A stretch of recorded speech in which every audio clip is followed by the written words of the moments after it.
Good morning, everyone, and welcome to the Warren County Board of Supervisors 2022 organization meeting. Would you please rise for the Pledge of Allegiance, which will be led by Supervisor Conover. I pledge allegiance to the flag of the United States of America, to the republic for which it stands, one nation, under God, indivisible, with liberty and justice for all. Oh, sorry about that. Okay, I will now read the roll. Mr. Conover. Here. Mr. Leggett. Here. Mr. Diamond. Here. Mr. McDevitt. Here. Ms. Bramer. Here. Sorry, Mr. Mr. Bruno. Here. Mr. Driscoll. Here. Mrs. Frazier. Here. Mr. Gerasi. Here. Ms. Hogan. Here. Mr. Dickinson. Figured out. Okay, you're all set?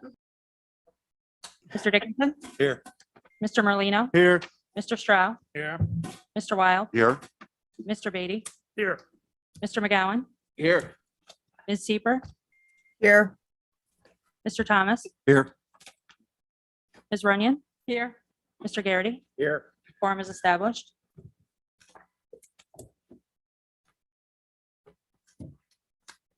Mr. Driscoll, did you have something that you wanted to bring up? Thank you, Acting Chairwoman. Okay. If it's all right with everyone, I'd like to ask for a moment of silence for all of the individuals that have been taken by COVID during 2021 and unfortunately also a few days of 2022. Also, I want us to remember what occurred in Washington, D.C. A year ago with the infiltration of our state capitol. And I just ask for a moment of silence for those two matters. Thank you.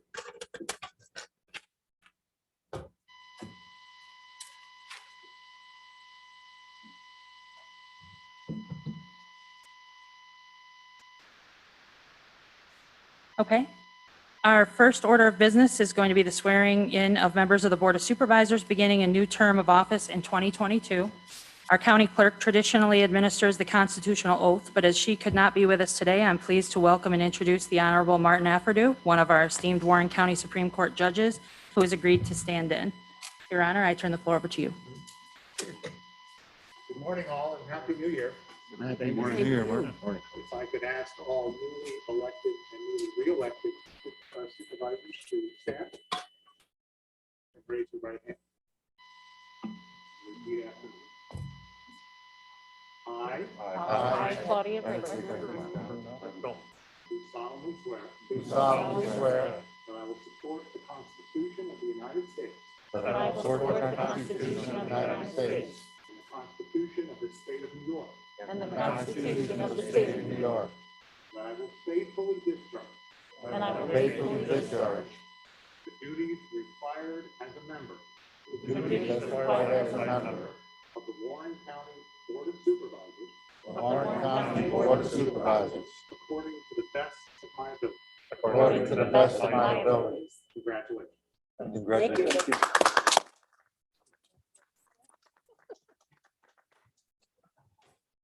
Thank you again, Judge Affordew.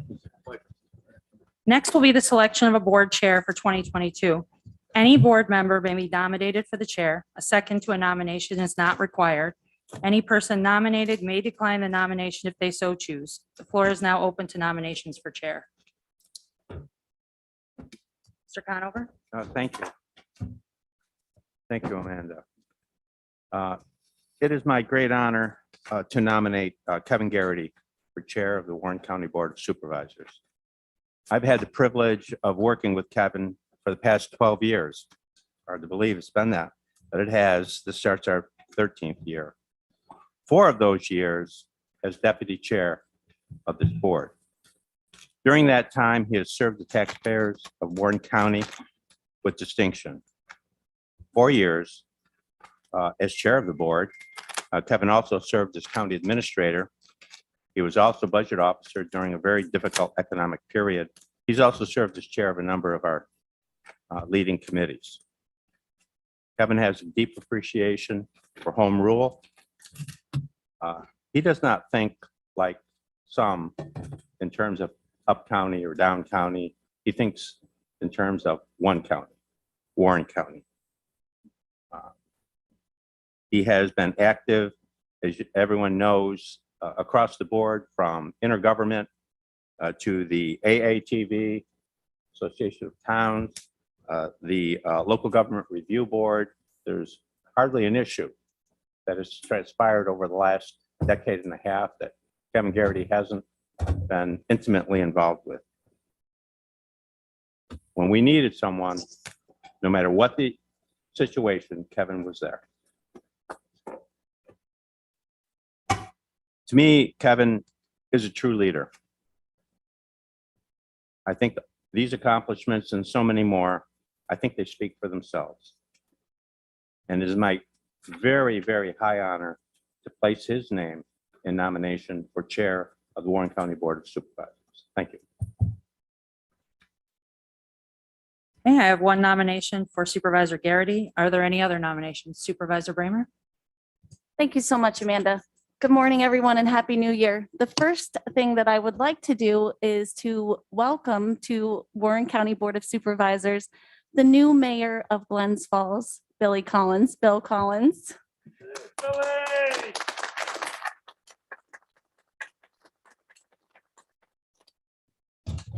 Not everyone may know him, but some of us do know him from his employment with the New York State Special Olympics previously.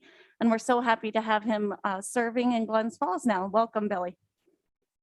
The second thing I would like to do is I am very pleased to provide a nomination for our chairman to our Honorable Jack Diamond from the city of Glens Falls. As we all know, he has had a distinguished career in public service in the city of Glens Falls. And he is well respected here at the County Board of Supervisors. And I would be very happy to have him as our chairman of the board. Thank you, Amanda. Mr. Diamond? I just want to say thank you to Supervisor Bramer. It's an honor to be nominated for the position of the chairman of the Board of Supervisors. I've enjoyed working with everybody here today and the new electees, but unfortunately, I'm going to have to decline the nomination. I simply, looking back and making my decision, I looked at a lot of meetings through 2021, and I certainly do not want to go through the pain and anguish that Chairwoman Sieber did. So I'm going to respectfully decline. Thank you. Are there any other nominations? I'm sorry, Mr. Bruno? Thank you. I'd like to nominate Supervisor McGowan for the position of chairman of the Warren County Board of Supervisors. I've known Supervisor McGowan for a number of years. I've worked with him on various committees. He is fair, open-minded, objective. He's a people person. He works with people no matter what their party affiliation. And he's very diligent, whatever position he's in, whether it's chairman of a committee or just a member of a committee. And I think he would do a very, very good job as chairman of the Board of Supervisors. Thank you. Thank you. I have a nomination for Supervisor McGowan. Are there any other nominations? Mr. McGowan? Is it my protocol to accept this nomination? You do not have to. If you don't decline it, then you're accepting. Well, I would like to accept, and I would like to, give a reason why I would like to accept this nomination. I Okay, would like to have the opportunity to speak, because I wasn't able to speak to everyone, but why I feel that I could do a fair job. No disrespect, for any of the past supervisors, but this past year, I've really felt that I have gotten a solid ground underneath my feet. And I thank you for the kind words, Supervisor Bruno. But working toward the goal, as everybody can see, Team Warren County.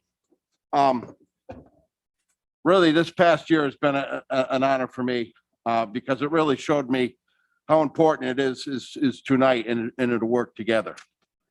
And I feel that, that I could carry on the unity that we're all looking for in a manner that is calmer and kinder. It has been brought to my attention by some of the others that, all year I've worked hard. I've always said there's no I in team. And that's what I used all last year, and that's true. And I'm able to work across the cross lines to be able to work with both parties. And that's what we've started here. And that's what we need to work across the whole nation, is the both parties need to work together. And being fair and honest with everybody is the main contention that we have to have. I do not like the negativities. I do not like the fighting, all right? I don't like the disrespect. But sometimes when it gets to the point where we have it, it just gets beyond control and out of control. Now, I have no disrespect for anyone, but, the representation, I respect Mr. Garrity's position and Supervisor Conover's admiration. But I will say that we have a $1.5 million federal lawsuit going on with the county right now. And the one supervisor that is named in that lawsuit is Kevin Garrity. And what's going to happen when this moves forward this year and further is, and he would like to be chair. I'm sorry, I have a problem with that. And I'm not saying this in a disrespectful way, and I'm not trying to put this out there for the public knowledge, but it has been out there. All right. And I could go, I have a list of long things that I can go on, but I don't want to be negative. But what I would like to support from anybody that feels that this past year was, we have made state history, or recognized by the state immensely, with the vast site coming in and coming back for the second time. That was a great honor for Warren County. On top of that, we've been recognized in this nation by our past hard work of our chairperson, Chairwoman Rachel Sieber. And I would like to be able to carry on the Warren County name here in New York State and in our nation. Now, after, reading and what our Governor Hochul said in her opening address was quite encouraging yesterday for me, sitting on the other side. And I really would like to keep this momentum of working together and respecting from here all the way down to Albany and across the nation. So I hope I all can get your support in moving forward as chairman this year for Warren County. Thank you. Mr. Garrity, would you like equal time to speak to your nomination? Okay. Are there any other nominations? Mr. Conover? Yes. I move that we close nominations and move to a vote. There are no other nominations, so the two nominees you would be voting for are either Supervisor Garrity or Supervisor McGowan. We'll proceed to a vote, which will be taken in a roll call style. When your name is called, please state the nominee you are voting for. Please note that in order to be successful, a nominee must reach a simple majority vote of 502 to assume the chair. Mr. Conover, Kevin Garrity. Mr. Leggett, Kevin Garrity. Mr. Diamond, Brad McGowan. Mr. McDevitt, Kevin Garrity. Ms. Bramer, Brad McGowan. Mr. Bruno, Brad McGowan. Mr. Driscoll, Supervisor Garrity. Mrs. Frazier, Supervisor Garrity. Mr. Drossy, Supervisor Garrity. Ms. Hogan, Supervisor McGowan. Mr. Dickinson, Supervisor Garrity. Mr. Merlino, Supervisor Garrity. Mr. Stroud, Supervisor Garrity. Mr. Wild, Supervisor Garrity. Mr. Beatty, Supervisor McGowan. Mr. McGowan, Supervisor McGowan. Ms. Seaver, I proudly cast my vote for Supervisor McGowan. Mr. Thomas, Kevin Garrity. Ms. Runyon, Kevin Garrity. Mr. Garrity, Kevin Garrity.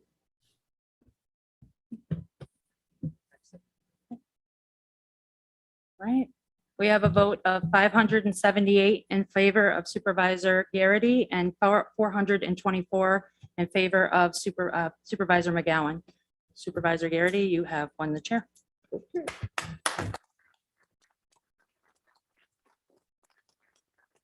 you please step to the front and Judge Offerto will swear you in? Yep, right now.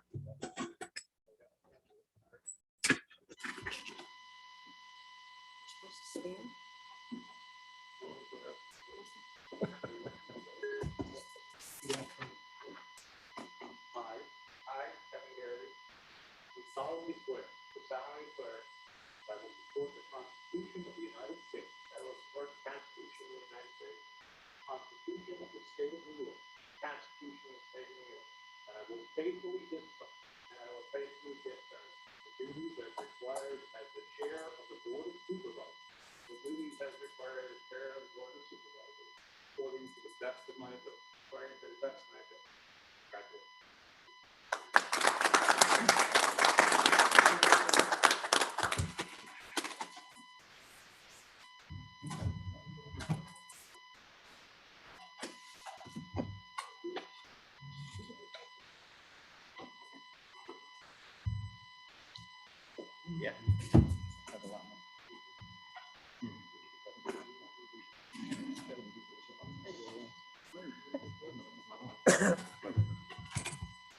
I'd like to thank everybody for the support for chairmanship of the Board of Supervisors. I too will try to bring some civility back to our board, and hopefully I'll work with everybody in the audience. I also would like to thank the former chairwoman for her service for the past year and the effort she put in a trying year with COVID. And it's still out there. And as Brad mentioned, not Brad, what he mentioned about the lawsuit, that's unfortunate, but it is what it is. So I'd like to move on. So we'll go right into the reading of resolutions. Before you, you have resolutions numbers 1 through 15, all of which were distributed yesterday to meet the requirements of the open meetings law. They're considered to be on the floor. There are also 2 floor resolutions before you, one waiving the rules and another to amend the budget for various departments, or for the Public Health Division. And I think Ryan can provide an update on that if you would like it now or. I am ready now. The budget amendment for public health is essentially for 2 grants. If you look at the very top line under revenue, the $150,000, that is for the public health COVID vaccine response contract, which is part of the immunization action plan. And the purpose of this grant is to support the current expenses related to promoting and increasing the COVID-19 vaccine and other vaccine uptake measures. The expenses that are associated with that $150,000 below are the estimated additional expenses for calendar year 2022 that are carried over from 2021. This is essentially rolling funds that were in last year's budget into this year's budget so that we can spend them this year. 20% of this grant is to be used towards activities targeting high-risk and underserved populations, including racial and ethnic minority populations and rural communities and individuals with disabilities. And these expenses reflect salary and fringe related to those working on this grant to promote and increase COVID-19 vaccinations and other vaccine uptake, and also for related expenses such as travel, postage, supplies, and marketing expenses. The second amount under the revenue line, the $314,492, is the COVID ComCare grant. This also was part of last year's budget. This is actually additional money that we've been awarded by the state of New York to support expenses related to fighting the coronavirus. The additional amount, again, is $314,492. And we did not budget funds in the 2022 budget because when we were formulating the budget, we had no definitive additional grant amount yet, but this is the additional grant amount. These estimated expenses reflect primarily salaries and fringe benefits related to those working on contact tracing, documentation, testing, and home checks on those quarantined. And we are also requesting within this grant the addition of laptops and phones that the contact tracers need to do their job more efficiently.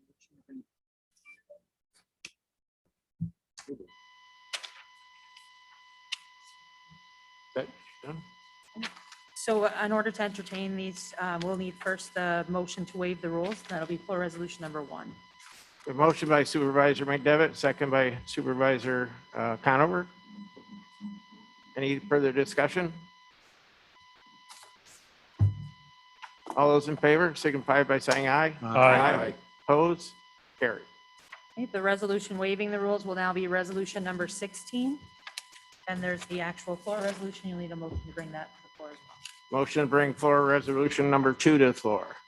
Motion by Supervisor Dickinson, second by Supervisor Merlino. Any discussion? All those in favor? Aye. Opposed? Carried. Floor resolution number 2 will now be resolution number 17.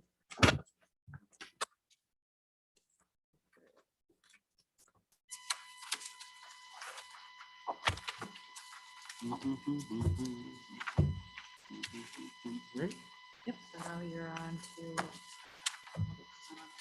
Okay, we have, we'll go into public comment on any resolutions listed in your packet. Anybody wish to discuss any resolutions?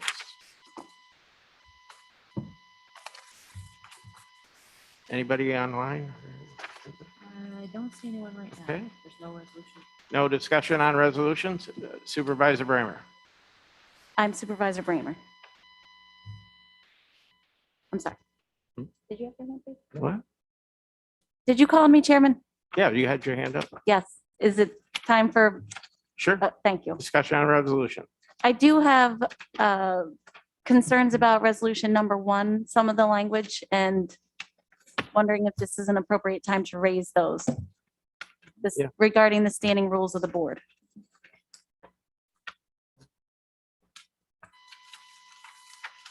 One of the changes that I would like to see us make is to delete the executive committee and to add a second Board of Supervisors meeting monthly.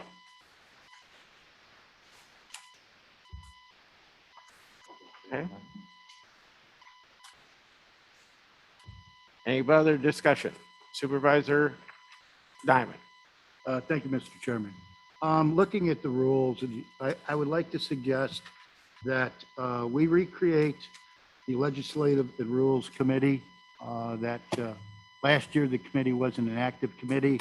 However, if you look back on December 3rd, there was an email sent out by Supervisor Stroud with some ideas and concepts that may be beneficial to us moving forward with taking care of business. And I think a copy of the resolution of his email that he sent out is over on that table. And a lot of his bullet points that he talks about in there, I think could be resolved under the Legislative and Rules Committee. So I would suggest that we include that as a committee going forward in 2022. The other question I have is what has changed in these rules different from the rules of 2021? None Okay, thank you. that I'm aware of. Supervisor Seamer, I guess. Seaver, you had a question? I do, thank you. My internet is unstable and I apologize, I'm not there in person. I am in quarantine and cannot be there today. Regarding the standing rules, and as much as I have a lot of questions about them, my voice isn't going to allow me to go through them. But I would appreciate consideration to both Supervisor Bramer and Supervisor Diamond's suggestions. But I would also like to add to it and ask that we consider amending those rules to identify our quorum issues. Much across the state and many other counties across the country as well, when an individual member states that they're present for quorum, that is then counted as being there for the entire time. If they get up to take a cup of coffee or to excuse themselves for a phone call or whatever, their vote's in the affirmative and not in the negative. And that is consistent with Robert's rules. It's also consistent that once quorum is established, that it stays established. Several times throughout the year, we did have instances where we couldn't continue with work because meetings were long or members had to leave. I think it's important that we try to be as consistent as possible with Robert's rules, and I would appreciate consideration to amend the rules of the board to reflect those two changes in our standing rules. As you're considering those changes from Supervisor Bramer and Diamond, and perhaps at this point, given all the different suggestions, it's better to take some time and really review what those changes might be. But thank you for that consideration. Thank you. Yes, Supervisor McGowan. Yes, thank you, Chairman Garrity. The, you know, we talked, you and I talked there, and I kind of mentioned in the past about maybe reforming the committees to the point where we have at least 2 full day of board meetings and do it, you know, as a group. It's the 20 of us. It seems that in the past, we have had some issues of who's on committee, who's not on committee, you know, allegations of stacking, blah, blah, blah, blah, blah, you know, and I don't see that. But I was just, you know, I talked to you about it and, you know, and you were going to think about it. And I just wanted to bring it, and I've talked to other supervisors about it, and I was just wondering if maybe we can discuss that as a board, if we have 2 full board meetings with the committees, you know, and then plan on a, you know, a luncheon. If we're talking about unity and bringing us together, is that we stay together as a group. We seem to be in this room. This way we don't really have to worry about quorum issues and stuff like that. And, you know, knowing the amount of hours coming to just about every single committee meeting that I possibly could this past year, I know how many hours it consumes. So it's actually less hours for someone that wants to participate in every committee meeting, because I think it's most important place to be is, you know, in committee, because this is where it happens. So if you want to bring something up on the floor, we don't have a, you know, well, you weren't at the committee meeting type thing. So it was something I tossed out there with you, and I was wondering if we could discuss that with the whole board or what they feel as we want to make these changes in bonding a more secure unity. It was just asking for your opinion and what the board thinks. Okay, anybody else on rules of the board? Supervisor Conover. Yeah, I mean, I'm prepared to support the elimination of the executive committee right now. I mean, there may be other supervisors who feel the same. Some of the other ideas, perhaps I might support. I'm hearing them for the first time right now.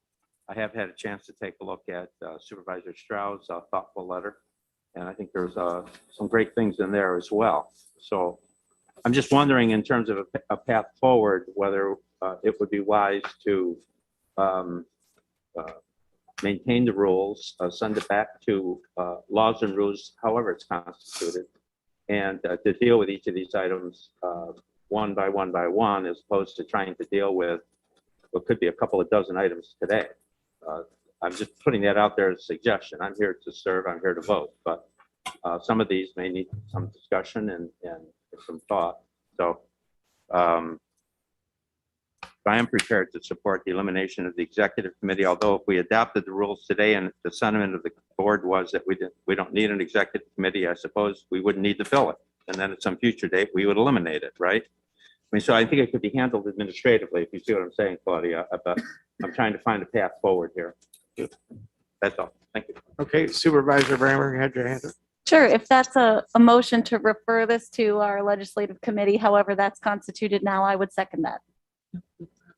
We don't have a legislative committee unless somebody makes a motion to. Isn't that under government ops? You'd be referring it to government operations. Yeah. Okay, if that's, what's that?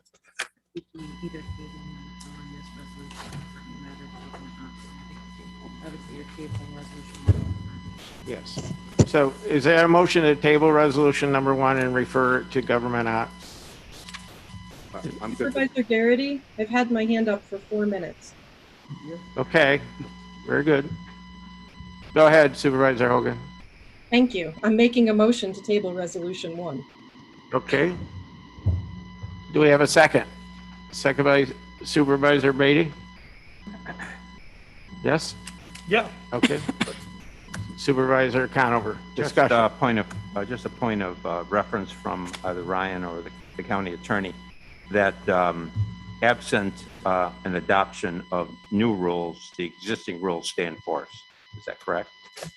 That's correct. It's the very last sentence in the rules, which is carried over from the 2021 rules. The rules of the board shall continue in full force and effect unless and until a new set of rules is adopted by the board. So I think this path is a good one. I will be voting for the table.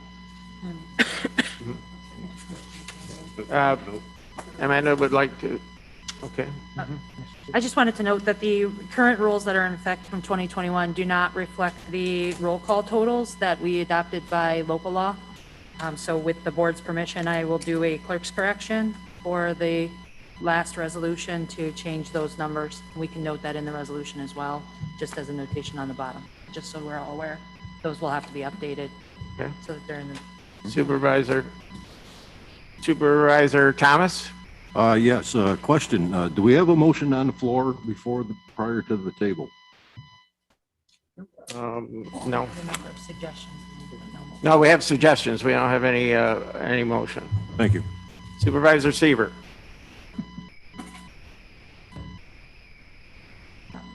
You're muted. You're on mute. Of course I am. Can you hear me now? Yes, ma'am. Thank you very much. I assume this is the discussion time during the motion to table. I'll be supporting the motion to table, but I would ask that before this is discussed, whether it be a committee or at a full board, could we please have in advance a proposed changes that reflect the ones that at least were put on the record here today, so that we know what we're looking at.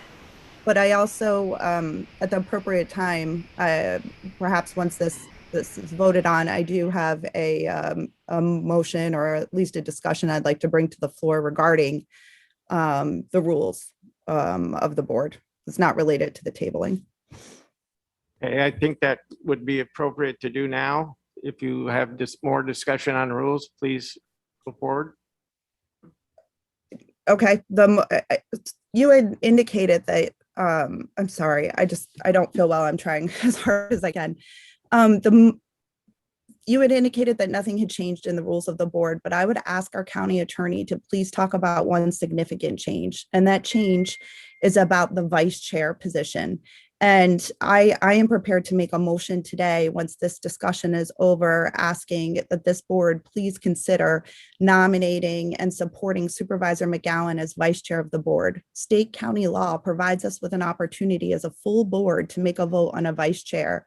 Our 1968 law, local number 1 of 1968, is a finance chair. It does not make the finance chair the vice chair. It does, however, give the finance chair many of the same things you would expect in a vice chair, but it does not indicate that person is a vice chair. I think given the fact that Supervisor McGowan had bravely, really, and very passionately spoke to all of you today, and also to Supervisor Conover's point about an up county, down county unity and wanting to work together, that it would make a lot of sense in the spirit of leadership to have this board consider Supervisor McGowan as the vice chair of this board. And that can only be done by a full vote of the board according to state county law. And I would just ask that our county attorney please provide us with that explanation and why, in fact, our rules of the board were not in agreement with the state county law. And if someone would second that at the appropriate time, I would appreciate it. Okay. But are we going to move ahead with the table first? Okay, so we have a motion to table. And do we have, who's seconded the motion to table? Yeah, made by Ms. Hogan, seconded by Mr. Beatty. Motion made by Supervisor Hogan to table the rules, second by Supervisor Beatty. You want a voice vote, or do we have to? We have a collective vote. All those in favor of table and rules, say aye. Aye. Opposed? Okay, so the rules have been tabled. Next.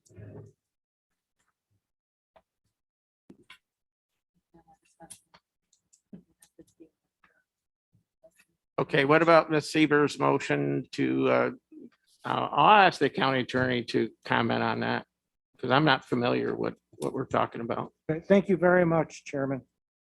There was a request and some administrative changes that were made to the proposed rules that are now Resolution 1 of 2022. one set of those changes were to bring in line the plain meaning of local law 1 of 1969 into the proposed rules of the board for 2022. Specifically, under County Law, Section 151, subsection 3, it provides for at the organizational meeting of this board, the board shall select a chairman and may select a vice chairman. Local Law 1 of 1968 established the process for the Audit and Finance Chair, which was the committee title at that time, to act on behalf of the chairman in the absence, incapacity, or inability of the chairman to act. No portion of Local Law 1 of 1969 referenced or provided that the Audit and Finance Committee Chair was the vice chair. For practical purposes, the duties, roles, and functions that the current vice chair position has performed is consistent with the statutory authorities of a vice chair. But Local Law 1 of 1968 at no point designates that the finance chair is in fact the vice chair. That's point number one. Point number two is a vice chair under state statute can only be appointed by the board. And because Local Law 1 of 1968 does not modify that provision of state law, specifically the power of the board to appoint a vice chair, it's within the authority and remains within the authority of the Board of Supervisors to appoint a vice chair should they wish to, because it is a discretionary appointment. It's not a mandatory appointment by the board.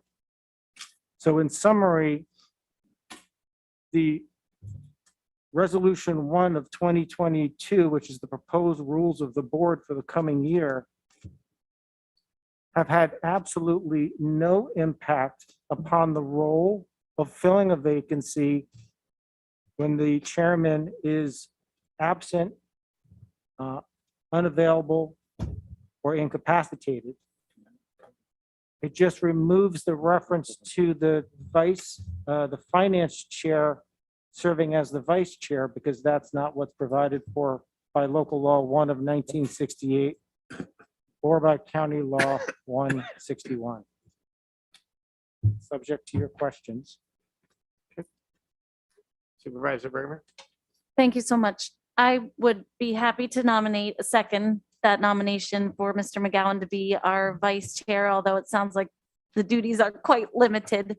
Mr. McGowan has spoke earlier about how he works across the aisle, and of course, I'm always happy to take calls from Brad, and he does work across the aisle, and I know one of his themes recently has been we, the people, not about I.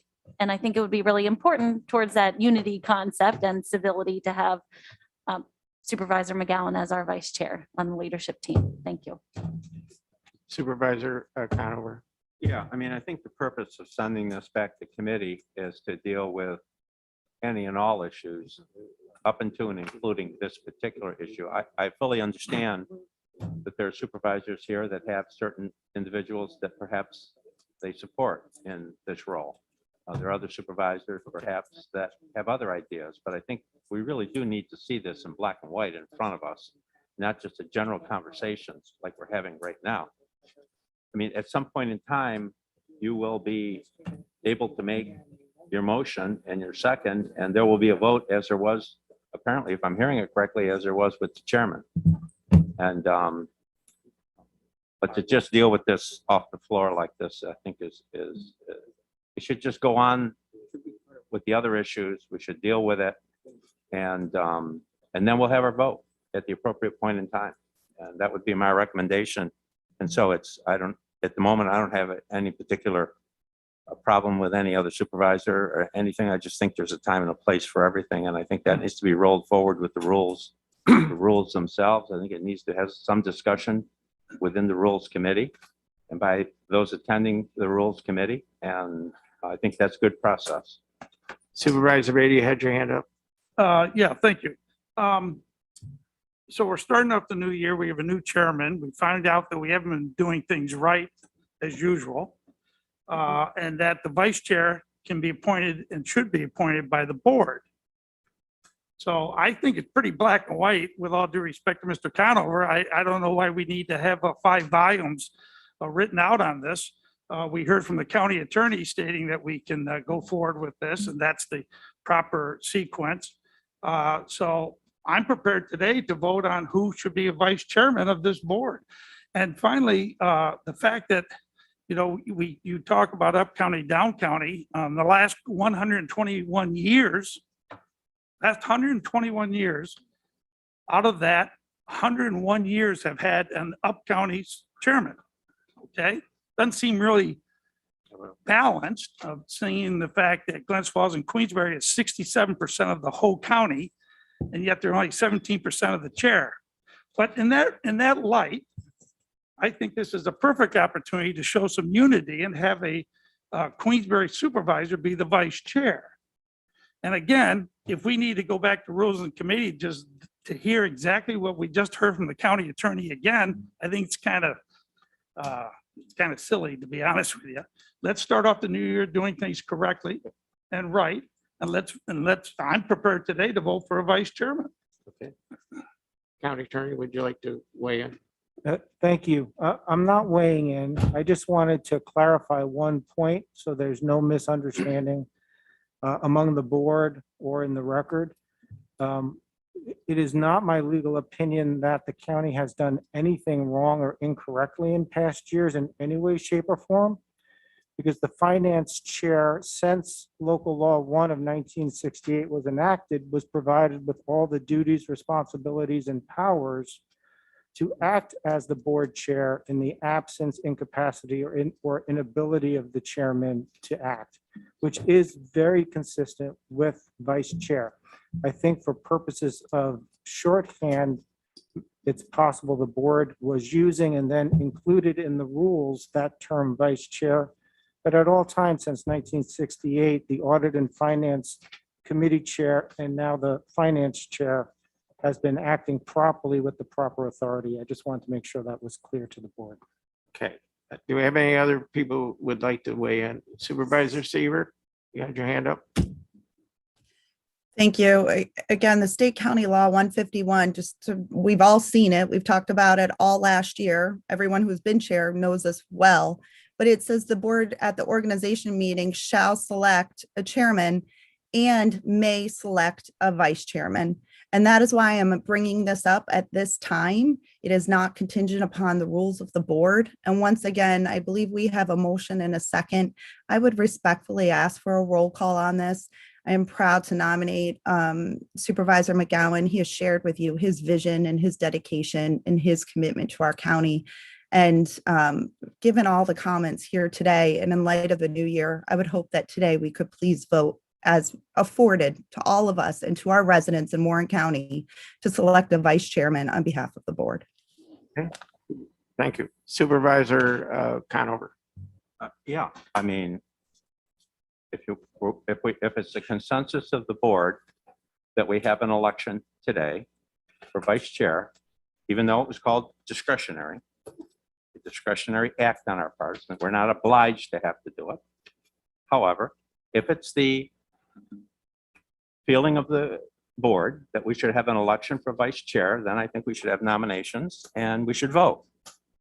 And I don't think any one supervisor should propose anyone and then close nominations. So what I'm saying here is that I think it all should go back to laws and rules. I think we should take some time with this. We should understand exactly what's going on.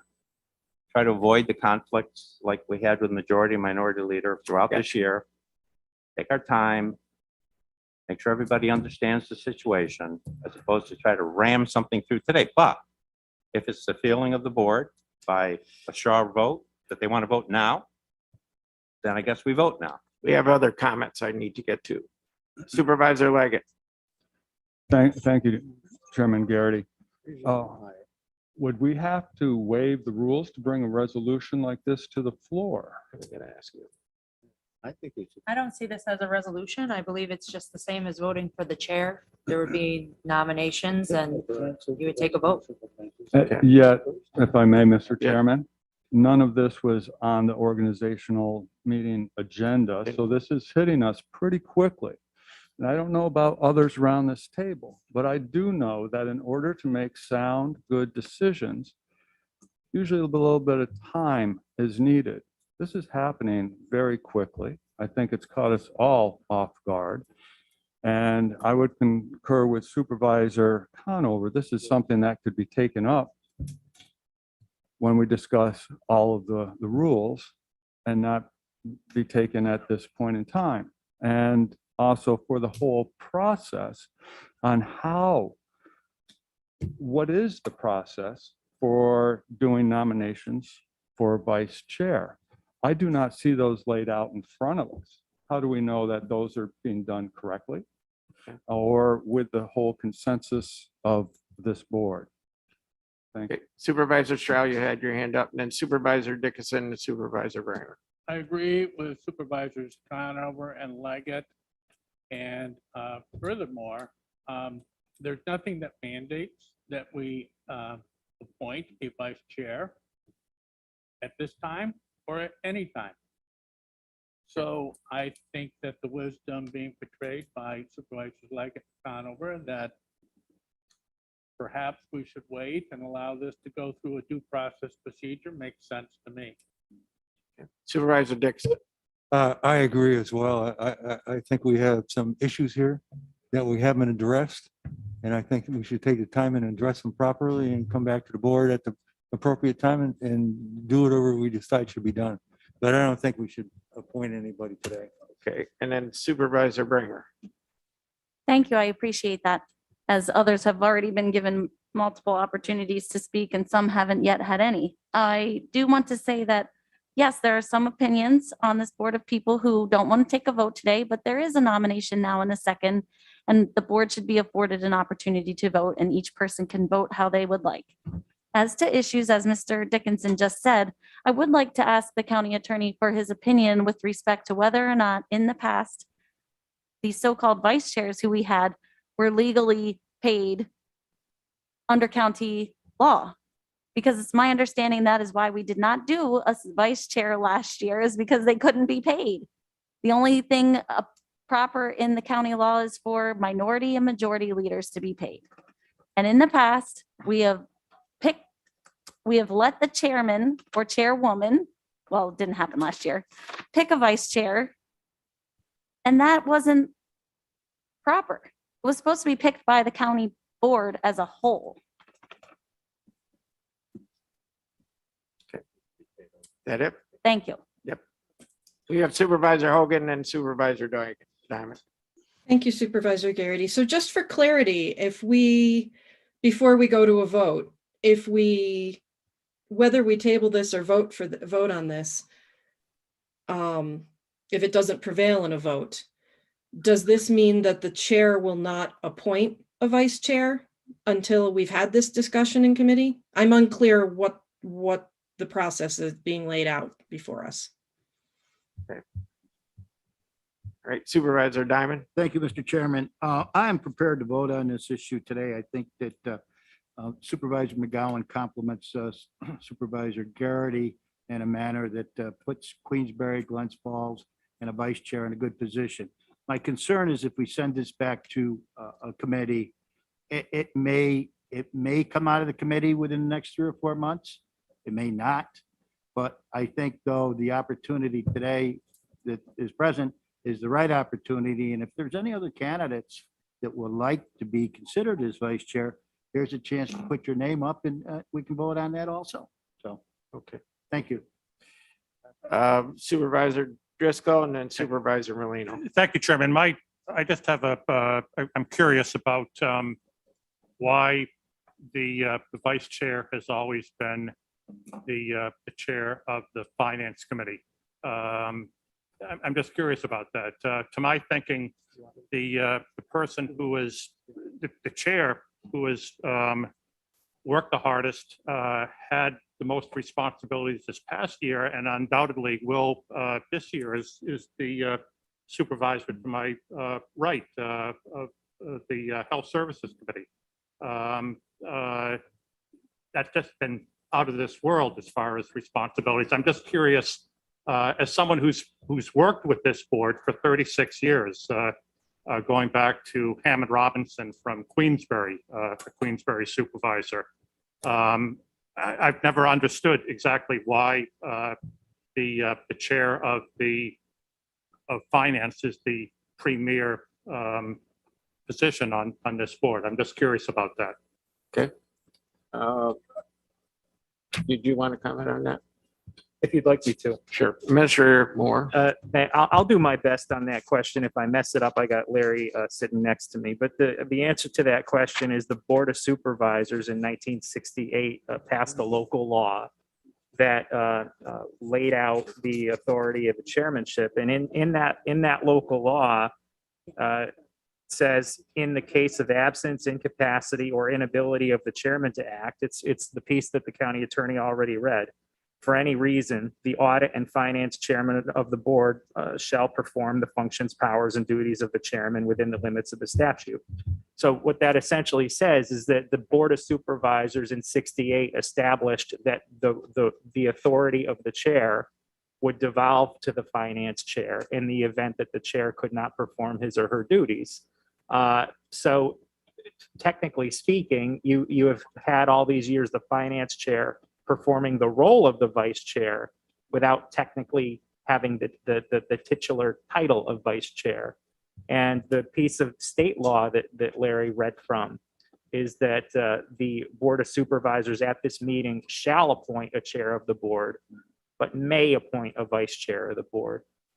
So the duties of vice chair, quote unquote, a small v, small c, the duties of vice chair by local law are going to be performed by the finance chair. It's really the question of whether we want to have a formal title of vice chair for somebody. Appreciate it. Lesson learned. Supervisor Marlino. Oh, that's my exact question that I was going to ask. Don't we have to amend that law from 1968 to change anything? Or we can't, you're just saying that we should be following that. Be a title only. If you want to change that law to something else, that's what we should be doing first. If you wanted to change whom the The local powers law, of the right. chair devolve to, if you want that to be somebody other than the finance chair, then the local law would have to be changed. Supervisor Hogan, sorry I'm messing you, but I know Supervisor Hogan, you had your hand up. Thank you, Supervisor Garrity. I appreciate it. I don't think my remarks were recognized as a question, but I was asking what the process is if we do not either have a successful vote for the motion that's on the floor, or if we refer this back to a committee.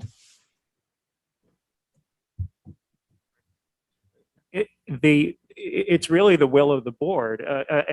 What's important is who performs the duties of chair if the chair can't perform those duties. And the local law is in place and speaks to that. It's going to be the finance chair. If the board wants to exercise its option under state law to title somebody vice chair of the board, you can do that if you want. You don't have to do that if you don't want to. So the process going forward, if you don't do it today, is, it's at the discretion of the board. So I have a follow-on question to that. Does that then become codified in the rules of the board? So is that again one more thing to consider with the fact that we just bounced the rules back to another committee? The rules of the board from 2021 currently, and this is one of the reasons why I think we're on this topic, is Larry did some legal research and made administrative recommendations to the current rules of the board. The current rules of the board state that in case of the absence of the chair at any meeting, the finance chair shall serve as vice chair. So No, that's the rules from 2021. from 2021, which until they're changed are the rules of the board. What's proposed here in resolution 1 is that that language be cleaned up and in the case of the absence of the chair, or what we did is we mirrored the language that's in the local law to take the confusion out of this, because we don't have a formal vice chair. So it says the proposed change is in the case of the absence, incapacity, or inability of the chair to act for any reason, the finance chair shall perform the functions, powers, and duties of the chair within the limits of the statute as provided by local law number 1 of 1968. So that's the proposed amendment. Until this board makes that amendment, you have what's in the 2021 rules. Okay, so just one more point of clarification, Go if I may. Sure. Thank you, sir. So if this board moves forward with the rules of the board as they are proposed, whenever that may be, this board is abdicating its ability to also vote for a vice chair. Can I address that? Yes. That the answer to that question, Supervisor Hogan, is found in County Law Section 151, subsection 3. And But I'll it's read- permissive. So which supersedes what? I'm sorry to cut you off. I think it's important to read the entire sentence to the board so there's no misunderstanding, because it's very clear cut. It says, at such organization meeting or at an adjourned meeting not later than February 1st, the board shall select a chairman and may select a vice chairman. Period. That's the entire subsection 3 of 151. So do the rules of the board supersede that law? Local Law 1 of 1968 supersedes. Okay, that's what I needed. Thank you. Supervisor Conover, then Supervisor Thomas. Yeah, I mean, this entire discussion, I think, points to the fact that this really needs to go back to committee. There's a lot of questions here that a lot of supervisors have. So in that light, I move that this entire subject be tabled, that discussion be ended, that we at least take a vote on the tabling of this item so that we know whether this is going to be going back to committee or not. So I would make a motion at this time that this entire subject, this entire matter, and certainly this resolution be tabled. Second. Do we have a motion on the floor? We don't, do we have a motion? Oh, yeah. I know, Amanda. The table. Let me clarify it. There is a motion on the floor by Supervisor Seaver and Supervisor Bramer to nominate Mr. McGowan as vice chair. Okay. So now you've had a motion to table. We have a motion to table the nomination of Supervisor McGowan for vice chair. Do we have a second by Supervisor Dickinson? Okay, that stops discussion on the motion. What? That didn't stop it before. No. Hold on. We're looking at that. Why would we not want a vice chair? And send it back to the committee. We are checking the rules. That's on here.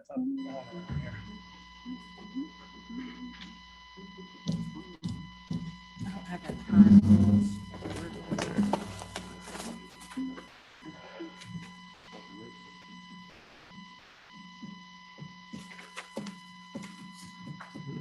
Would you like me to read it, Amanda? Yeah. Sure. When a question is, this is paragraph 12 under B, conduct of meetings of the Board of Supervisors. When a question is under debate, no motion shall be entertained unless for the adjournment of the board for the previous question, place on the table indefinitely, place on the table for a certain day, to hold it, to amend it. These several motions shall have precedence in the order in which they are here stated and shall not be subject to debate, provided the county administrator and county attorney have first been afforded the opportunity to inform the board of operation and/or legal consequences of adjournment.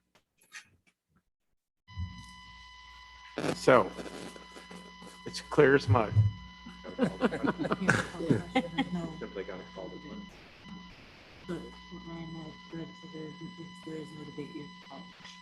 Okay, we have to vote on a question to table this motion. You want to do a roll call or you want voice? Roll call. A point of order, Mr. Chairman. Yes, go ahead. My point of order is that when you're doing a motion to lay on the table, you did not indicate when that motion is to come back, to what committee, and what date it will be heard by. If you're going to limit discussion, which I do believe is a violation of Robert's rules in this particular instance, and also based on the parliamentarian training we've had, but if you're going to do that, would you at least please clarify when this motion will be reviewed, at what committee or at what time it will be back? I'm bringing it up because, like everyone else, I read the rules of the board when they were sent out. This change was provided to us. This should not be a surprise. So if we're going to debate or put a motion on the table, would you please indicate when it will be coming back and in front of what committee or board? Because the law requires by February for us to decide on a vice chair. Mr. Conover, would you like to modify your? I think I said it should go back to laws and rules along with the other issues, and it should be promulgated out of laws and rules as soon as possible. And if you- Excuse me, I had a point of order on the floor that's to be decided by the chairman on my point. Now I have the floor. You should not be interrupting me when I have the floor. Excuse me, I had a point of order, which of course precedes, it trumps all the others. I would like the chairman to rule on my point of order, please. I'll ask that it be moved to law legislative rules or the government ops committee, whatever we're calling it right now. I'm asked that it be moved there and dealt with it within the next 30 days. Is that amendable? Is that That's amendable fine to with you, me. Supervisor Dickinson? Yes. Yeah. Okay. Is that amendable to everybody? Yeah. Okay. I'm sorry, what is the ruling? My point is well taken or not well taken? I'll ask the county attorney. I can only restate what County Law 151 states, which is at the organizational meeting or in an adjourned meeting not later than February 1st, the board shall select a chairman and may select a vice chairman. There's no local law in effect in Warren County that changes that provision. Therefore, local law 151 subsection 3 provides that the chairman, and if the board selects a vice chairman, has to be either at the organizational meeting or an adjourned meeting not later than February 1st. So we can't. Supervisor Brady. So we gotta know when the government ops is gonna meet. And then we gotta know when the board's gonna be before February 1st. So that's, I believe, what Ms. Hogan was asking, or Ms. Seaver was asking, what are the dates that we're going to have these meetings to discuss whether we have a vice chair or not? And personally, I don't know why we would not want to have a vice chairman. Every other county, every other state has one, but Warren County doesn't want one, fine. But I think it's rather absurd not to have one. And so I'd like to know the exact dates, Mr. Chairman, on when that meeting will be taking place and when this board will reconvene if that committee decides to go forward with a vice chair for the board. When will it convene before the February 1? I'd like the dates on that, please. Okay. Thank you. Supervisor Wild. Thank you, Mr. Chairman. My observation is that we're missing a few points here. And if our county attorney can help verify this, but the word shall and may are very different. Shall means you must define a chairman. May says you could if you'd like. And it doesn't say that it has to happen for a vice chair by February 1st. You may decide that. So if you could give me clarity on that, I think it would help move this discussion forward, because I'd like to move it to the whatever committee it has to go to and get this resolved quickly. The plain meaning of the statute is very clear that the board's action to select a chairman, that they shall select the chairman and may select a vice chairman, must occur either at this meeting or an adjourned meeting not later than February 1st. So follow on. So we may, we are not obligated to do so. That's correct. It's the discretion of the board whether they select a vice chairman in any given year. Thank you. Supervisor Thomas, you had your hand up a long time ago. Yeah, well, a question to that point, may we appoint a vice chair past February 1st? I believe a plain reading of the statute, the answer is no. Same as you could not select the chairman after February 1st. Under 151, this board would lose the authority to select the chairman if it's not if that person's not selected by February 1st. We don't have to do that. So that would follow on to my question that I had before, which was, could we end up with a vice chair and a chair of finance? Or we could do it Both? Is that possible? Yeah. May I answer that question? Sure. I cannot see any legal reason why Warren County cannot have both positions filled. The question is, the more accurate question is, what would be the authority, duties, and powers of the vice chairman? And it appears that local law 1 of 1968 placed the statutory powers of the vice chair under the finance committee chairperson. Thank you. Supervisor Braver. Thank you. This is our organizational meeting. I would ask people to allow the vote to go forward. We can decide it or not. If you don't like Supervisor McGowan as the so-called vice chair, then just vote no. Allow it to go forward and let's have it be done with, to Supervisor Wild's point, so that we're not dragging it on and on. I have one other comment. It's not taking away from the vice chairman. Thank you. I'm sorry, the finance chair. Thank you. One other comment, Supervisor.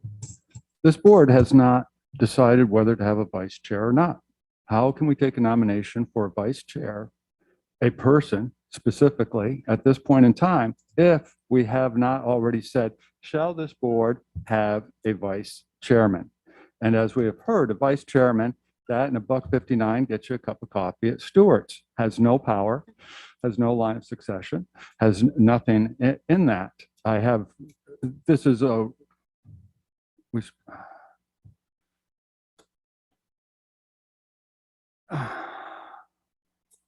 so to that end, that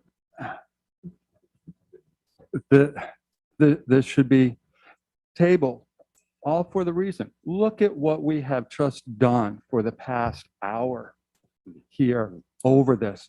We have been railroaded. We've been taken off the tracks of an organized meeting about something that we all have no clue. How many times have we had to refer to the county attorney to get us some context of what we are supposed to make a rational decision about? This is what happened all last year. I think it's time to stop. Let's take this, put it into committee so that there can be a rational decision around committee on how to formulate the rules for the board, bring it back to the full board, and the full board can consider. The next meeting of the full board is the 21st of February or January. Discuss that and bring it back on the 21st. Okay. Supervisor Diamond, you had your hand up. I have to agree with some comments that Supervisor Leggett said, that this is what we experienced in 2021. We are off the track, and I agree with him. This is exactly why I declined to run for supervisor. I just wanted to point that out, exactly why I run it. And I don't blame the former supervisor, Chairwoman Sieber, if that's any reasons why she chose not to go down this road. It appears to me that we're right on track to exemplify 2021. Thank you. Supervisor Samer, you had your hand up. I did. Thank you. To that point, that is exactly why I chose not to go down this route for 2022. We have a right under the law to select or choose to select a vice chairman of this board. It is a reorganizational meeting. I do not see why we cannot afford our residents here in Warren County an opportunity for a vice chair. It is afforded to us under the law. You've heard that from the county attorney. This is not being railroaded. This is called being prepared. I read the rules of the board. I saw the changes that were made. we were indicated here that there were no changes that were made, but in fact there were. There was a clarification regarding vice chair. We have an opportunity to once again comply with the law. You may think it has absolutely no authority, and frankly, it may not. But what Supervisor McGowan did here today was ask to bridge all parts of our county. And I would ask that we please take a vote so at least this board can make a decision on whether or not they would like to comply with County Law 151. That is what's in front of us today. And Supervisor Leggett, I asked you specifically all year, could we please work together? Recently, I asked you that. This is not called railroading. It is called good government. And I appreciate the opportunity to be heard. We have a motion to table by Supervisor Conover, second by Supervisor Dickinson, and to bring it back at the meeting of the 21st. Let's take a vote on that. Could we have a roll call, please? Yeah, roll call vote. Mr. Conover, Absolutely, yes. Mr. Leggett, Vote yes to table. Mr. Diamond, No. Mr. McDevitt, Yes. Ms. Bramer, No. Mr. Bruno, No. Mr. Driscoll,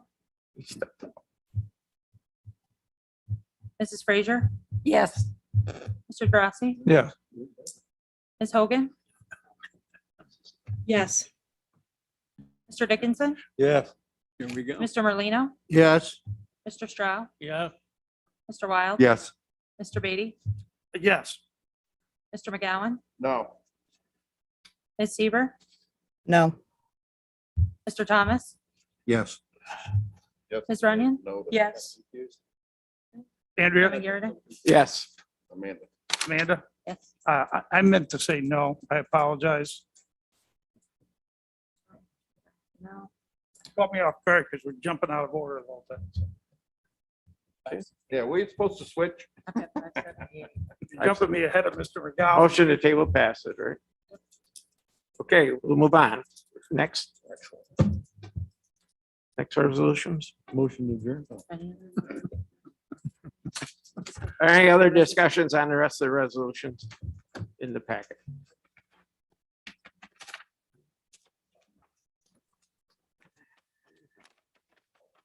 Other discussion?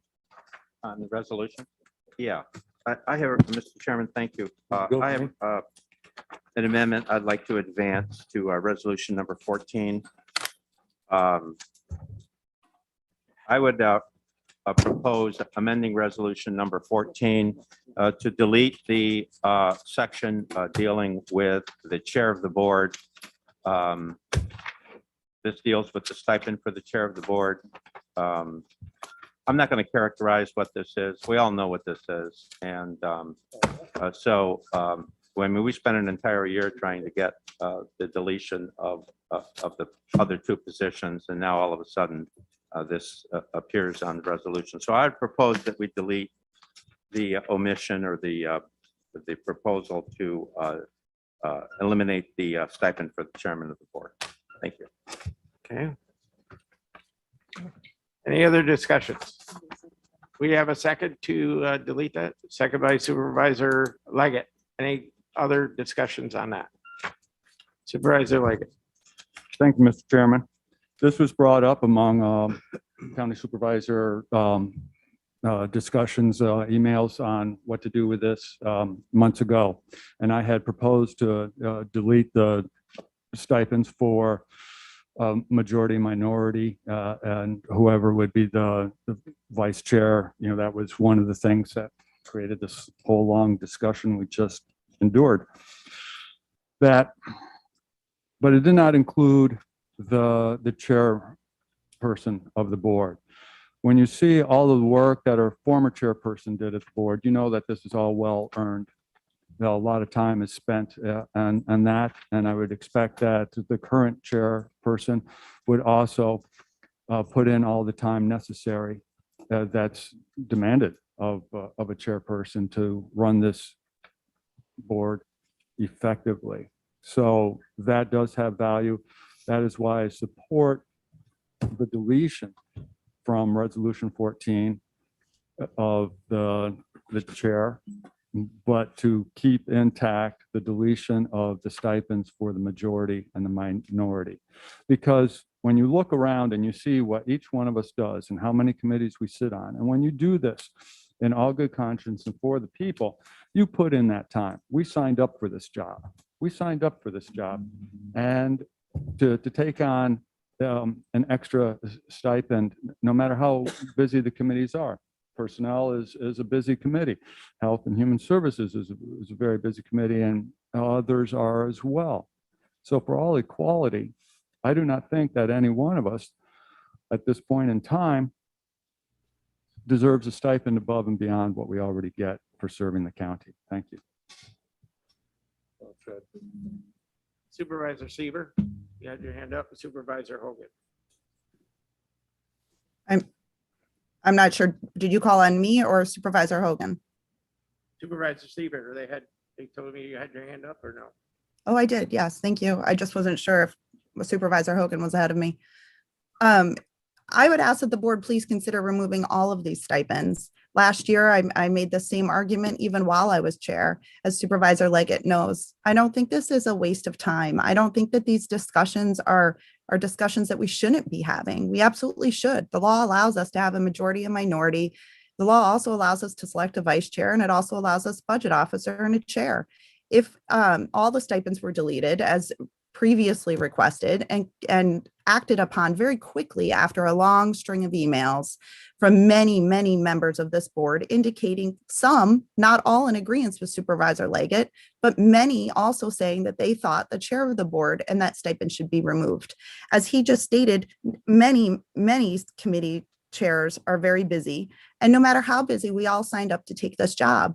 My suggestion would be just eliminate all of the stipends, make our pay equal if that's what you're going to do as supervisors in this board, and maybe we'll all find a way to work together collaboratively. Many other states, NACO has done a lot of studies on this, as have NISAC. I reviewed all of them in the state of New York and now in other states. Many of them all have equal pay, and they take turns being chair. Today, we saw a chairman elected who served 4 times in this position. I think it's really important that we encourage succession planning. We encourage new people to come forward and try different positions, and that we collectively think together for the betterment of our community. And that's exactly why I was hopeful today that we would continue to see new leadership and move forward, not backwards. And I think by doing something like this and saying we're all equal, we all have different responsibilities, that we in fact should be eliminating stipends for all of these positions. And I would respectfully ask the board to consider that. Thank you. Okay. Supervisor Hogan. Thank you, Supervisor Garrity. I do want to say that it is my hope that by eliminating the stipend for the chair, it will stimulate equity and inclusion among this board. But beyond that, I wanted to speak to a phrase that was used earlier, that this proposal came up all of a sudden. This did come through a committee. And going forward, all of us are tired of the division and the rancor. And I think that avoidance of phrases like that could help us to move these discussions to a more civil place. So I would like to just encourage everyone to please, take care with your words. Thank you. Okay, thank you. Anybody else? Supervisor McGowan. Thank you, Mr. Chairman. Yeah, I just, first of all, can you ask Mr. Dickinson if he's all right there? He's making a lot of moaning and groaning noises down there. I'm not sure if his condition is all right today. But, I'm an at-large, okay? And I get a small stipend for what I do. And I spent a lot of time here over the last 3 years, a lot of meetings and that, representing it. And that's an honor that I took. I lose money doing this, taking it away from my business that I've worked for 39 years, okay? But that's the choice I make, and it's a sacrifice I make, and I did it again for another 2 years, and I'm honored to hold this position, and why I have asked one to be chairman, and then accepting the nomination to be vice chair, because I really, my heart is in this, and I really am here to make a difference, and I'm trying hard for it. But just to remind everyone too is, the acting town supervisors that are here are getting paid by their towns, okay? And then they get an extra stipend to be here for the county, acting as the part of their town. So if we want to make hoity-toity talk over this whole thing. I just wanted to put it out there, and remind everybody, is that I lose money doing this. You guys actually make money doing this. Because you're already getting paid by your towns to come here and represent your towns at the county board. So I just wanted to put that on the record, so at least the constituents out there know. Thank you. Thank you. Supervisor Dickinson. That's the stupidest thing I ever heard. All right. let's- And that's part of the problem. Point of order. I thought we were going to be civil this year. Point of order. I'd like to make sure that the supervisors remain and act and speak in a civil tone. Thank you. Thank you. Thank you. I disagree wholeheartedly with what he said. I am a town supervisor. I am paid by my town. It's not a stipend. It's what they pay me to do the job. It's considered a part-time job. But I'll tell you right now, I don't make a third of what I made in private practice. With both the money I get from the town and from the county. I do not. This isn't about the money for me. I would do it for free. I've never submitted a voucher for mileage, for taking people out to lunch, nothing, never. And I have never voted for a raise in the 12 years I've been supervisor, ever. My board on occasion has overruled me and raised me some, but generally speaking, I don't get a raise. I'm here because I want to be. Supervisor Bramer. You have something? Thank you. I just reiterate what Supervisor Dickinson said. Most of us are here. I think all of us are here, and it's not for the money. It's really not about that. And that's why I would support the full resolution, and I'd ask for a roll call vote on the amendment. Thank you. Okay. Supervisor Conover. Yeah, when this went to committee in the late last year, Mr. Garrity had to leave the meeting. He's on the committee and I was out of town. And I could be here arguing with you that this was a tabled item, which it was, and it was tabled to be taken up sometime this year by personnel. This was not properly brought off the table. There was no action to take it off the table, which would have required a majority vote, a motion and a second and majority vote, and then an action on it. But I'm not interested in debating all of that because I have absolute confidence today that the supervisors in this room understand that this amendment should be approved. That this amendment should be approved. I'm not going to characterize what this is. I think we all know what this is. And so, this is an amendment to delete the chairman from this deletion, from the resolution. It should be overwhelmingly approved. Thank you. Supervisor Beatty. I want to remind this board that this went through committee. All the things that many people on this board always want, it's got to go through the proper process. It did exactly that. And I want to remind Supervisor Lega was the one who said, I want all chairs to be equal. I want all supervisors to be equal. There shouldn't be any additional pay for any chairman. And that was a quote. And so, I agree with Mr. Lega. There shouldn't be any additional pay for any one of us in this room. Not any one of us. And when this was brought before committee, no one knew who would be the chairman this year. No one has a crystal ball. No one knows anything. So I take a little bit of offense to think that some people think, well, this was orchestrated. Orchestrated? This is what people wanted. So anybody who votes against this is being very, very hypocritical because this is what many supervisors were begging for late last year. And this is exactly what is now, the committee said, okay, it's time. It's a new year. Let's vote on it. Mr. Leggett wanted it. I know many supervisors were begging for this. And so here we have it. And I wholeheartedly expect this to pass. Otherwise, the hypocrisy will go unchecked, obviously. So, thank you. Supervisor Leggett, did you want to? Thank you. For clarification, this resolution 14 is before us today because it was passed out of personnel last week or week before there. And if you attended that meeting or watched that meeting and reviewed it, you'll see that item number 3, that it had no discussion when it was in the list of the agenda. during privilege of the floor, this was brought up. It was brought up by Supervisor McGowan, and it was taken, and I will allow that it was at the discretion of the chair. I did question the appropriateness of it coming up because that length of time into that meeting, and it was a long day. It was a long day, did not have the full body there. So I put out a question if this was followed the rules to be here in the first place. So that's for a correction to correct what Supervisor Beatty had implied. Okay. Supervisor Diamond, you had a comment. I did. Thank you, Mr. Chairman. Likewise, Supervisor Dickinson mentioned on the record that he didn't take this for any stipends or any additional monies. He wanted to serve the constituents of Warren County. And my position is the same. I believe when I decided to run for supervisor's position, I knew what my salary and compensation was going to be set at.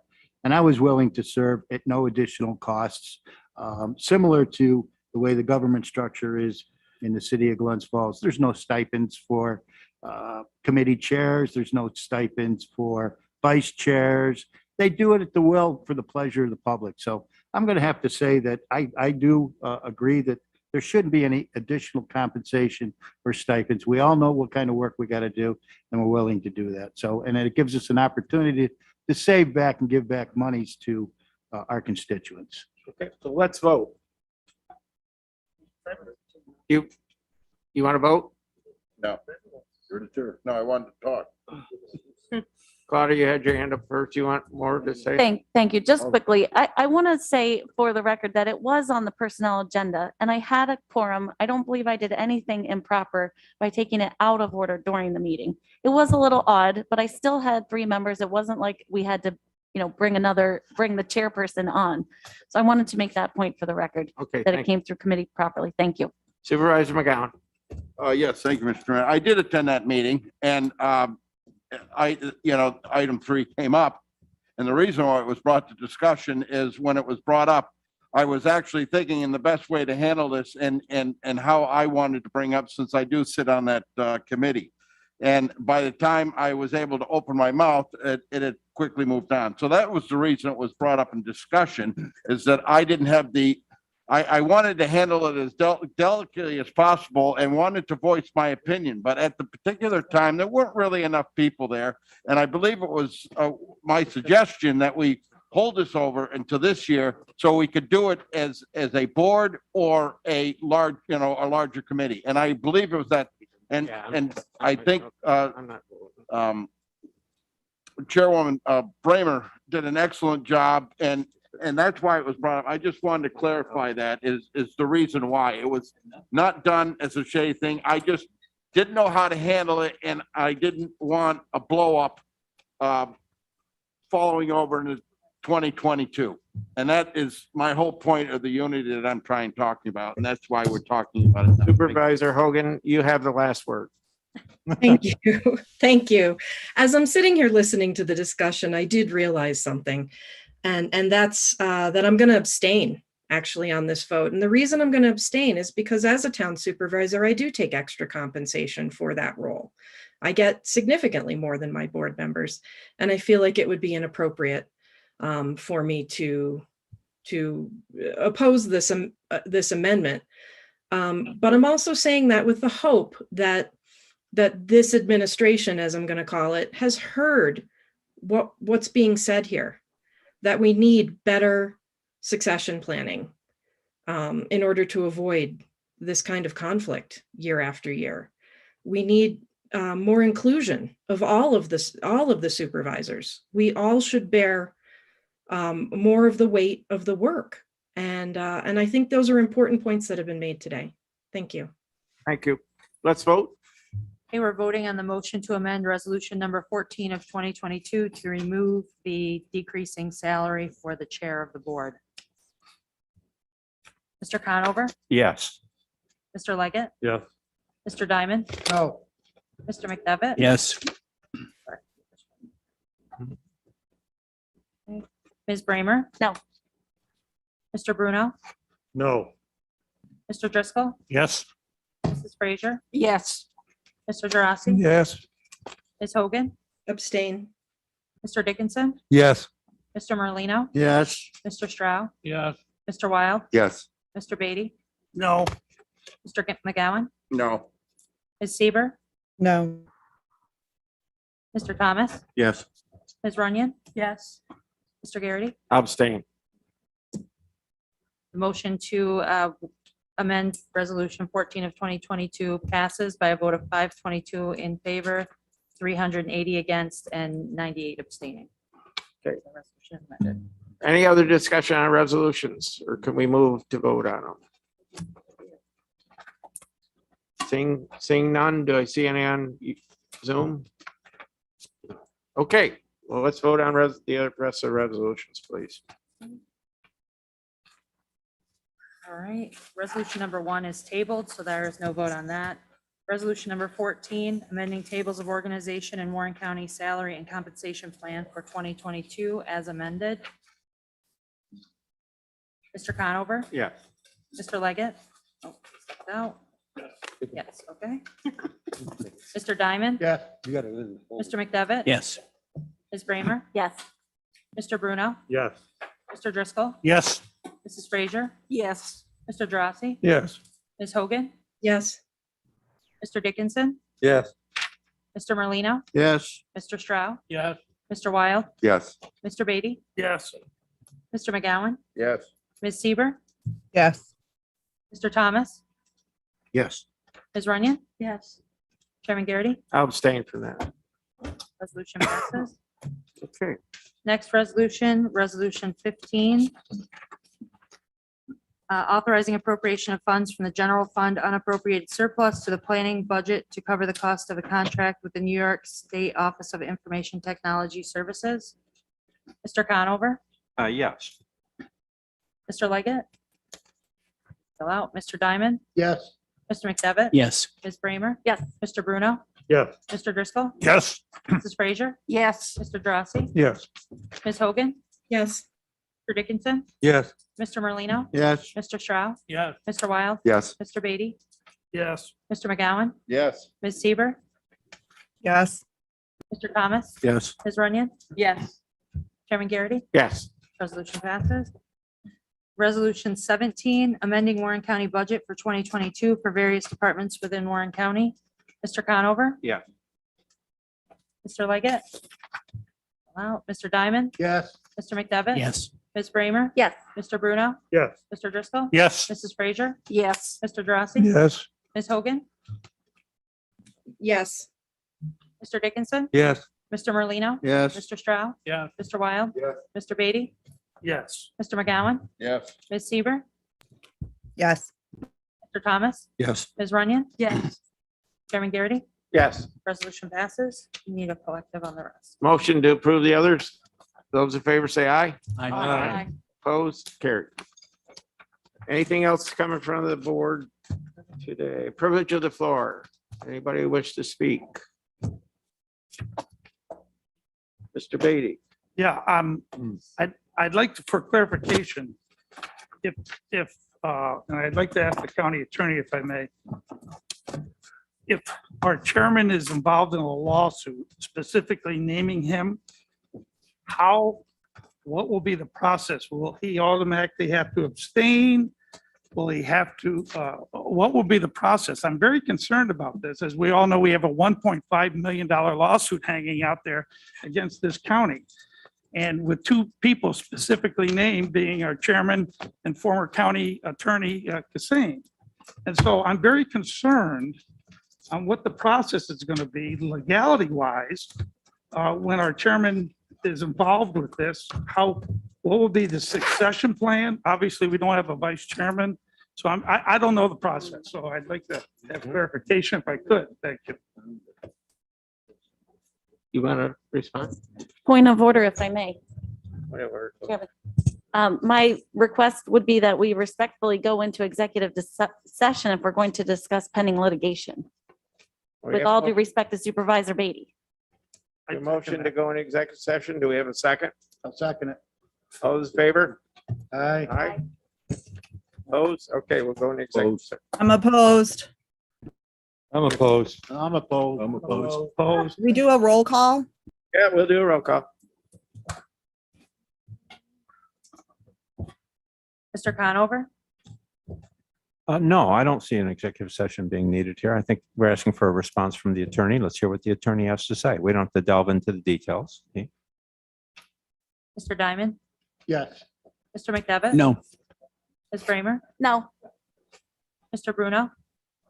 No. Mr. Driscoll? No. Mrs. Frazier? No. Mr. Drossy? No. Ms. Hogan? No. Mr. Dickinson? No. Mr. Merlino? No.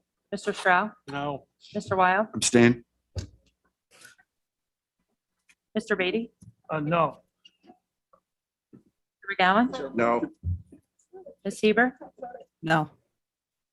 Mr. Thomas? No. Ms. Runyon? No. Chairman Garrity? I'm saying, Motion fails. There are only 38 in favor. so what do we do? You don't go into executive session. Okay, we'll ask the county attorney to opine.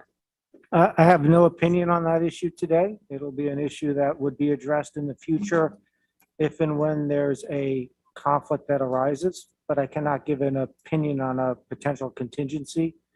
Given that the chairman was just selected today, off the top of my head, I'm not aware of any issues with any aspect of that litigation that's currently pending that would cause an immediate issue. As if and when one arises, I will advise the board accordingly. Okay, satisfactory? No, not really. So, with all due respect, Larry, so you're not up to speed on it. That's basically what I heard. And you will get back to us though as you get up to speed. Is that how? Is that correct or? With all due respect, when you say not up to speed, I'm not too sure what that means. I'm fully familiar. I'll explain it then to you. Well, no, let me just say for purposes of this board, that regarding that one particular lawsuit, I have not acted in any official capacity in relations to that matter. I have not supervised any of the work regarding that matter. I have not reviewed any of the confidential data or information regarding that matter. Because I potentially at some point may be called upon to review findings of facts relating to the investigation in that matter. So I have at this point not acted in any aspect of the particular litigation matter that you're referencing. And there's nothing that I'm aware of that's public information as far as the status of that litigation that raises any questions or concerns or requiring any action by the county at this time. At some point in the future, if and when a matter comes to my attention or my office's attention, which would be the more exact way, that may require some action, there'll be a determination whether or not there's an issue, but as of today, I'm not aware of any. And it's not presently something where there's, absent your question, a need for a determination. Thank you, Larry. And you're right. Until 2 hours ago, we didn't know our chairman would be the chairman. So I get that. And yeah, you've got to delve into it. You haven't delved into that case. You're not aware of it. That's what, so, okay, I can respect that. You're new and so forth. And so I hope to have you up to speed and get this board up to speed because I don't want to get caught blindsided down the road. That's all. Can I just clarify? It has nothing to do with me being new. It has everything to do with me being isolated from that matter so that if there's a need for me to make a personnel decision in the future, I have no information regarding the matter as part of my position as county attorney since November 8th of 2021. That's fair. Okay, any other comments? Supervisor Bremer? Go ahead. Thank you. I'm sorry to my No, that's colleagues. fine. Just quickly, I want to say that I have concerns and I would ask that the chairman take all due caution with respect to this particular litigation. Thank you. Okay, Supervisor Driscoll? On another matter, or are we finished with this No, I discussion? guess we're done. Okay. Every meeting, as long as I can remember, I wanted to give some time to COVID and the work that our Health Services Committee and a lot of our departments here at Warren County. I want to give a shout out to each and every town supervisor, member of this board for their work in 2021. This morning's numbers had the dubious distinction of being a record number of positive cases. And going forward, I can't see any more important work that any of us are going to be doing in upcoming weeks and months and who knows how long. I want to give a thank out to the Dake family and the Stewart shops, as well as the town supervisors from communities that don't have Stewart shops within their towns. People, we can debate and argue about a lot of different things, and that's healthy. Healthy debate, respectful debate, but no issue is more important, in my opinion, than getting behind this COVID issue. It's been with us going on 2 years, and it's not getting any slower. It's actually it's building momentum. So I would, whether you've had your picture on Facebook, I know that all of my colleagues have worked hard on this issue in their individual towns and throughout the county. And I would just ask you to keep up that energy and work on behalf of our health services and all the other departments and the citizens of Warren County. Thank you. Thank you. Any other announcements? Go ahead. Just on that note, and I know that Janelle was on earlier, if we could get an update as to the CDC guidance on quarantines, I think that would be helpful while we're here as a full board. Wear your mask. Is Janelle available to speak? You know, Ryan? I might be able to hit this if you give me a Ryan? minute. She just unmuted. Her picture's gonna show. I'm here. Hi, it's Janelle. Go ahead, Janelle. Can you answer that question? So what exactly was the question again? Go ahead. You want to repeat it, Supervisor Bramer? Sure. I know that there was guidance from the CDC or the information about quarantine length of time. Has that trickled down to the state yet, or are we still under the 10 days that was previously established? So whenever the CDC comes up with guidance, we reach out to the state health department and then they will adopt or reject or adjust or whatever, and then give us our guidance. So with regard to the quarantines and the isolations right now, and just to clarify, isolations are for the people that are sick and have COVID, and quarantines are for the people that are exposed. That guidance came out January 4th in the evening to the counties. And we've all been scrambling to kind of quickly adjust. We're also anticipating more guidance on Monday. As of this morning, Warren County, it took a lot of work from our staff and a lot of scrambling, but our staff have got it to where we can adjust to the new guidance today. So we've started the new guidance today.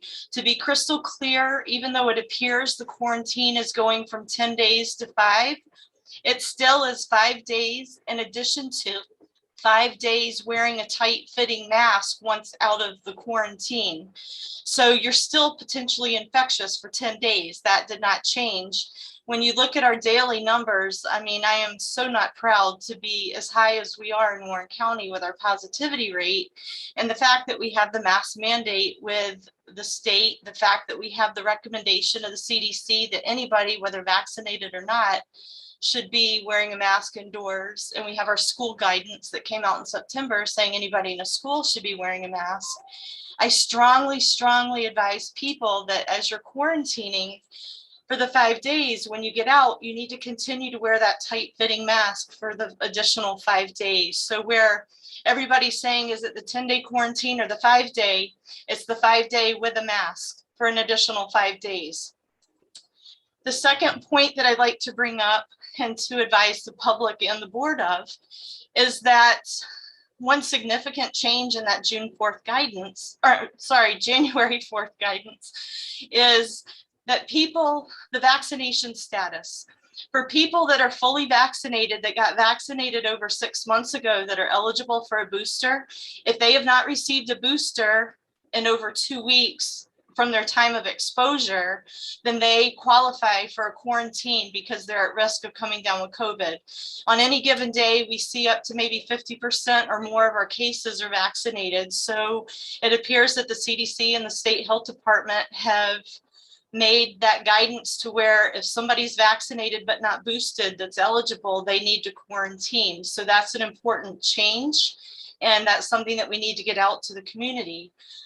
If somebody's fully vaccinated, that means that they've either just finished their series and it's been over 2 weeks, or they're not eligible for the booster, or they've been fully vaccinated, had the booster over 2 weeks before their exposure. So that's clarification. I don't know if anybody has any further questions, but we are expecting more information and more changes on Monday. We had hoped to kind of wait till Monday to make the changes so that we didn't have to change twice, but we went ahead and changed to the new guidance as of this morning. Supervisor Bruno had a question. I just had a comment. Thank you, Mr. Chairman. First of all, so the question was, what is the length of quarantine? Not how long you had to wear a mask or anything else. The length of quarantine as recommended or dictated by the CDC is now 5 days. Is that correct?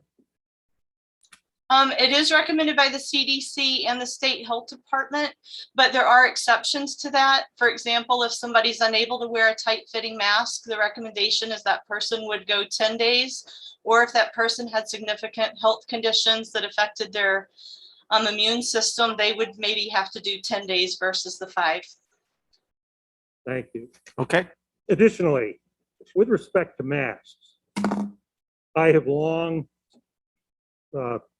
spoken to various people, I think even this board at one time, regarding the efficacy of cloth masks.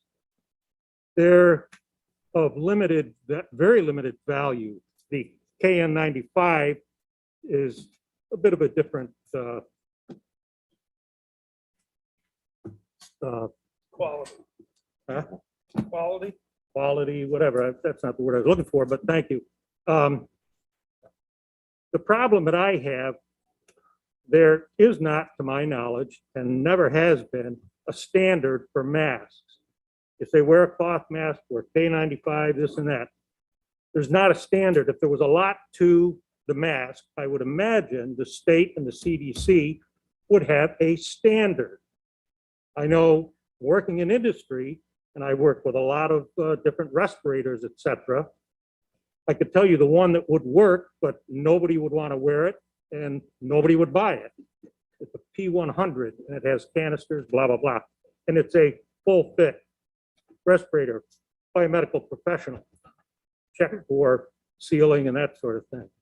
So where am I going? Again, the efficacy of the mask. Here you walk into a store, I do it every day, and I see some people pull up their shirt, do other things, and that qualifies the people in the store. If I came in with nothing on, would say, hey, wear a mask. I come in and pull my t-shirt up or do something, okay, you got a mask. Again, if there were a standard, I could accept it, but there isn't, to my knowledge. And I have done my own studies with regard to the size of the virus, the average size of the mesh, et cetera. So I'm not just throwing this out there as an opinion. These things are facts. You can look them up. And thank you for the time. Okay. Any other announcements? Motion to adjourn. So moved. Thank you. All right.